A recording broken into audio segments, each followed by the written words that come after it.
낙마한 법무장관 후보자 안경환 교수의 40여 년 전 판결문을 둘러싼 논란이 커지고 있습니다. 우선 이 내용부터 정리를 하면요. 안경환 교수 과거 20대 때 사귀던 여성의 도장을 위조해 몰래 혼인 신고를 했다가 재판 끝에 혼인이 무효가 된 것이 판결문을 통해서 공개가 되면서 결국 후보에서 사퇴하게 됩니다. 그런데 이 안경환 후보의 사퇴로 이 문제가 가라앉는 것이 아니라 판결문 공개 자체가 문제다, 이렇게 논란이 옮겨붙었습니다. 이유는 가사소송에 관해서 판결문이 공개되는 것 자체가 위법이고요. 입수 경위도 석연치 않다는 것입니다. 이게 지금 가사소송법에서는 당사자나 이해관계에 있는 제3자의 정당한 요청에 의해서 법원의 심사에 의해서가 아니면 공개할 수 없도록 되어 있고 보도가 금지되어 있는 부분인데요.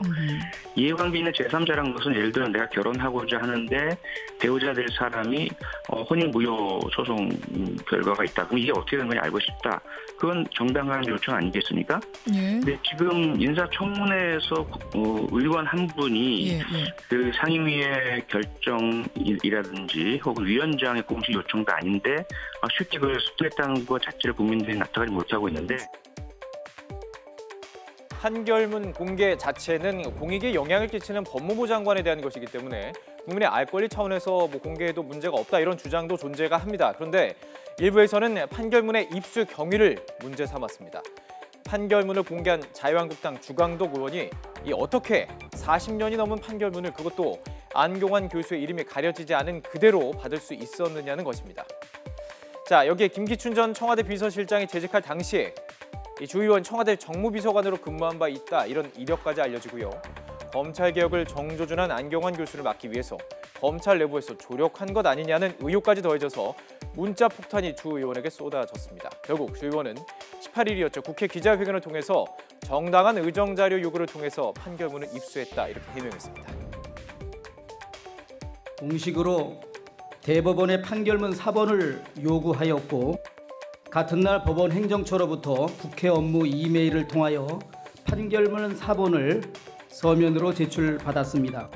마치 현행 검찰 고위직 간부와 결탁을 해서 이 판결문을 미리 빼내고 이것을 검찰 개혁을 저지하기 위해서 검찰 개혁을 주창하는 법무부 장관 후보자를 낙마시켰다는 그런 악의적인 주장을 하고 있습니다. 40년 전, 50년 전 판결문이라 하더라도 PDF 파일로 다 떠서 전산 시스템으로 보관 중에 있습니다. 굉장히 신속하게 검색이 된다는 점을.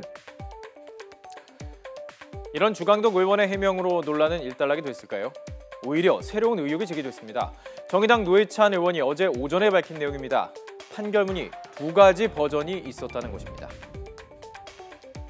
이 사건이 저도 이제 국회 법사위 위원이기 때문에 그렇으니까요. 더더군다나 안경환 후보자의 청문회가 열렸으면 거기 참석해야 될 사람이고요. 그래서 자료를 수집하는 과정에서 이 사건과 관련된 판결문 사본을 갖다가 제가 입수를 했습니다. 사본을 입수했는데 근데 이제 그 다음에 제가 법원 행정처에다가 직접 연락해서 법원 행정처가 주광덕 의원의 요구에 응해서 줬다는 거 똑같은 걸 달라. 제가 이제 그 수식어를 주광덕 의원에게 준 것과 똑같은 걸 달라. 해서 또 받았어요. 법사에 계시니까. 근데 제가 그 받은 법원 행정처로부터 받은 것과 제가 국회에서 돌아다니는 걸 입수한 것이 달라요. 2가지. 저는 둘 다 가지고 있습니다.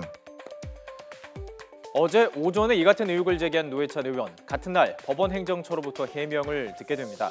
정리하면 2가지 버전 모두 법원 행정처에서 발행했다는 것입니다. 최초에 실명을 가리지 않고 판결문에 급하게 보낸 뒤에 규칙대로 이름을 다시 가리고 보냈다는 해명입니다. 그렇다면 얼마나 빠르게 첫 문서를 자유한국당의 의원에게 보낸 것일까요? 단 8분이었다고 노회찬 의원은 밝혔습니다. 8분이 걸린 이 문제에 관해서 법원 행정처는 대단히 시급했기 때문에 비실명 처리된 이 판결문을 갖다가 송부하였다고 얘기합니다. 그러나 그 시점은 법사위의 인사청문회 날짜도 정해지지 않은 상태였습니다. 실명 판결문을 송부한 약 20분 후에 비실명 처리된 걸 다시 보냈습니다. 그러니까 규칙에 따라서 비실명 처리하는데 20분밖에 걸리지 않는다는 겁니다. 그 20분을 견딜 수 없어서 실명 원본을 갖다가 바로 제공했다는 그 설명을 납득할 수 있는 국민은 없을 것입니다. 주광덕 의원의 해명이 이어졌습니다. 오늘 아침 라디오 인터뷰에서 법원행정처가 실명을 안 가리고 급하게 보낸 그 서류 때문에 오히려 스스로 인적사항을 삭제했다면서 정상적인 의정활동과 그 성과에 왜 비난을 받아야 하느냐면서 반문했습니다. 낭만 안경환 후보자의 판결문과 관련된 의혹들 총정리해봤는데요.